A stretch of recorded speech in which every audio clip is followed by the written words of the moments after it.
As delegates at the Mo Ibrahim Governance Week in Kigali mull over the state of public services on the continent, state providers on the continent have been taken to task on the poor levels of service delivery.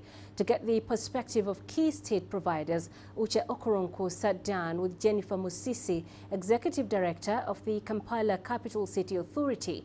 The KCCA was established by the Ugandan Parliament and is responsible for all operations in the country's capital, Kampala.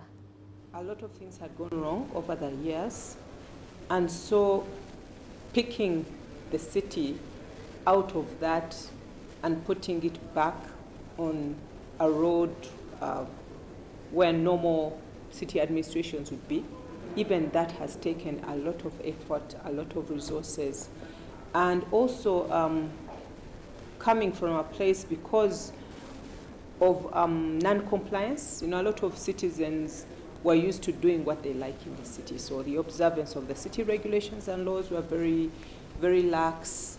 The revenue collection was very poor. There were hardly any systems in place. There was a lot of patronage and influence peddling in there, a lot of political interference, and so on.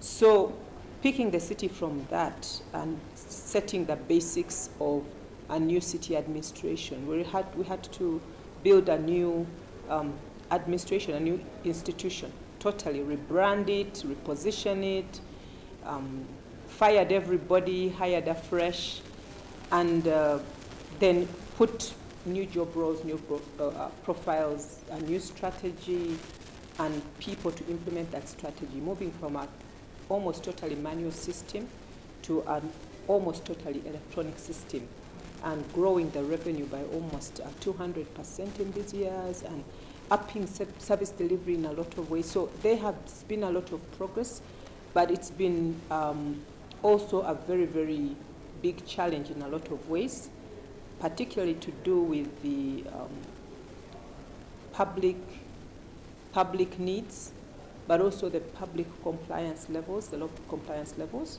and then the funding to meet those needs. Now, when we talk about poor public services in Africa, as well as the contract between public service providers and citizens, a lot of the blame seems to go to government.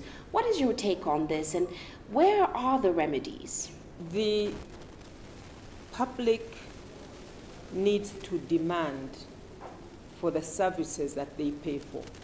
When you pay for a service, you want that service delivered. You want a good service, because you're holding the governments, public servants, accountable for the resources that the public gives them.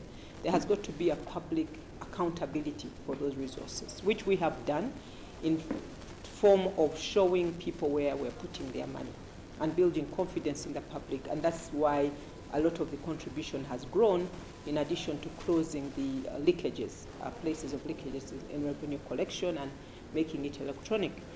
But the public would then give confidence, get confidence, and then be able to pay their taxes more diligently, be more compliant, because they see where that is going.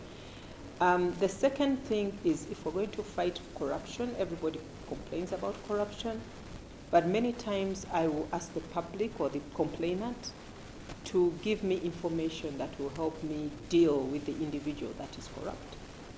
And at that point, many people would rather shy away and rather not get into trouble.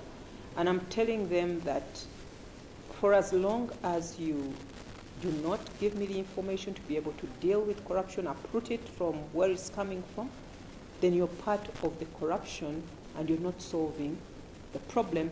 And do not come to me again complaining about something you consider corrupt.